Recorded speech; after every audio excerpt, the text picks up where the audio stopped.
Welcome to Stars X. From humble beginnings to global superstardom, the Rolling Stones are not just a band. They're a phenomenon. This is the story of how five boys from London revolutionized rock and roll, endured the highest of highs, survived the lowest of lows, and left an indelible mark on music history. How do you compare your group with the Beatles? I don't know. How do you compare it with the Beatles? I don't compare it at all, there's no point. Well, let's get right down to brass tacks. Do you think you're better than they are? What? It's not the same group, so we just do what we want and they do what they want, and there's no point in going on and comparing us. So you can prefer us to them or them to us. This is diplomatic, you see. Very diplomatic, and I don't want to labour it, but do you feel you do what you want to do better than they do what they want to do? Yes. Probably. I don't know. I don't know what they want to do, you see. Very diplomatic. It all began in 1962 in the vibrant streets of London.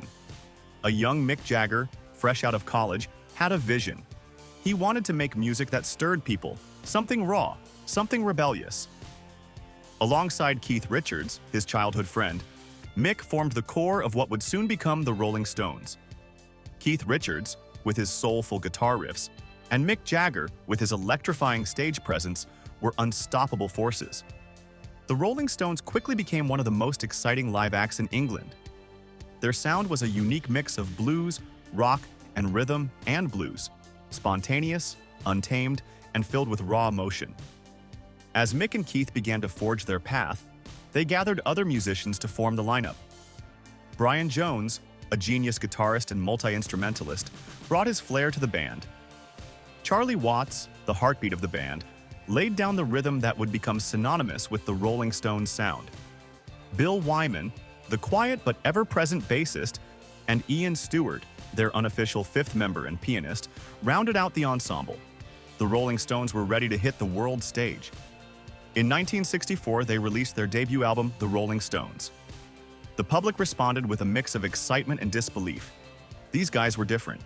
The way they played, the way they looked, the way they rebelled against the norm. It was clear the world was ready for something new. Throughout the 60s and into the 70s, the Stones kept pushing musical boundaries. Albums like Out of Our Heads, Aftermath, and Beggar's Banquet solidified their place in rock history. Tracks like I Can't Get No, Satisfaction, and Paint It Black became anthems for an entire generation. How do you feel towards the audience when you see the people? Oh, I love them, don't I? If they come to see us, it's great, I mean, sometimes they look happy.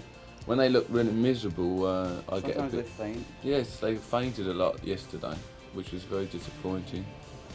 We didn't like that. But we asked them not to stand up, really, actually. They don't scare us, no, As an audience, as a whole thing, individually you could be scared by people, I suppose. They come there to enjoy it for the same reasons as we do, So there's... They were more than just a band. They were a movement. The Stones lived on the edge, their music capturing the unrest and energy of the times. But with fame came turmoil. The band's lifestyle, full of excess, substance abuse, and relentless touring, put them at odds with themselves and the world.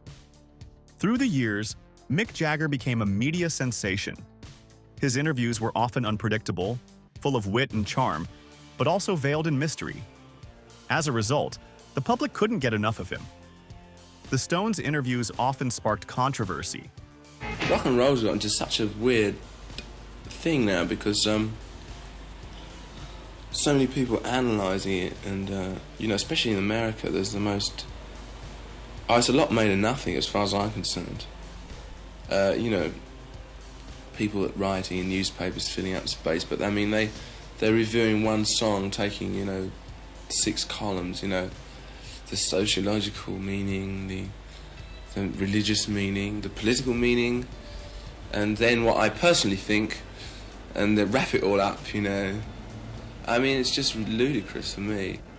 It seems to be too much appreciation from the older generation as far as I can make out.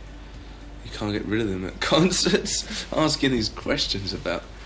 Mick was the mouthpiece, the unapologetic, self-assured figurehead. But the more he spoke, the more fans seemed captivated.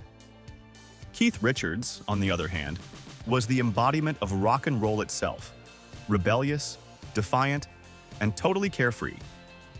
Their interviews were the stuff of legends. The chemistry between Mick and Keith, the tension, and sometimes the competition, gave birth to what fans loved, a story of artistry, friendship, and rivalry all at once. But it wasn't all smooth sailing. In 1969, tragedy struck. Brian Jones, the band's founding guitarist, was found dead under mysterious circumstances. The loss of Brian was devastating, not just for the band, but for the music world. He had been the one to bring the eclectic musical influences to the Stones, and without him, the band would never be the same. Charlie phoned me up. Phone went about 3 in the morning, and I just got off to sleep after about an hour. Charlie phoned me up, and he just said Brian died. Nobody was really that surprised, too. There are people, I mean, I'm sure that everybody's got those feelings about certain people. Everybody knows people that you just have that feeling about they're not going to be 70 years old ever, you know. Not everybody makes it, you know. He got much nicer just before he died, you know, the last few years of his life, but I felt even sorrier for him for what we did to him then. We took his one thing away, which was being in a band. Brian's departure marked the end of an era. His replacement, Mick Taylor, brought new energy to the band, but the personal dynamic would never quite be the same. Despite personal and public struggles, the Stones continued to thrive. They released iconic albums like Sticky Fingers, Exile on Main Street, and Some Girls. Their music kept evolving, reflecting their experiences, their pain, their joy. But the band was never just about the music.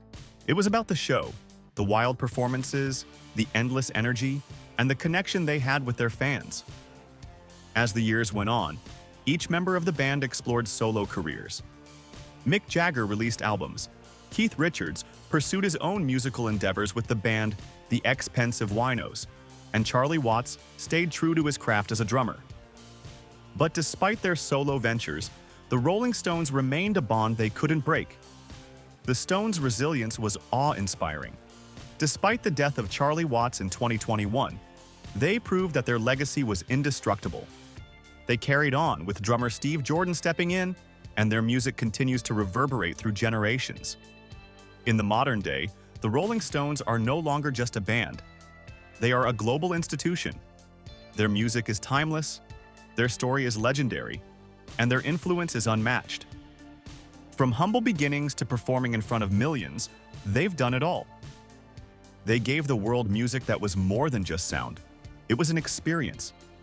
They taught us that rock and roll is about passion, defiance, and living in the moment.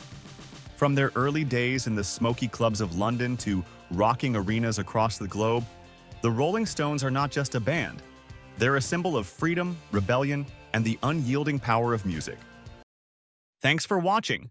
Don't forget to subscribe.